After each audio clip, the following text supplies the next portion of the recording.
My Ekster wallet is getting stuck. Okay, it's got 6 credit cards in there. Watch this.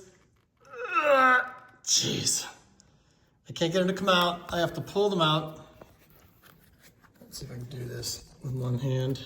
It's really hard there. Did you hear it click? Because the white flipper was wedged against the cards and then it flipped back into place. Now, flip the white flipper a couple of times to clear it. Put the cards back in. It's stuck again. And I'm really squeezing, okay? Again, watch this. So I grab it with my hand, pull these guys out, which is not easy. There, did you hear the white flipper? It just clicked.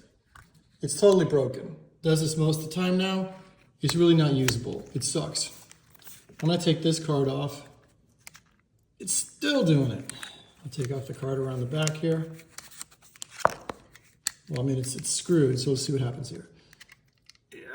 Still doing it, won't come up. In fact, this is really far considering how far it normally goes. There it is.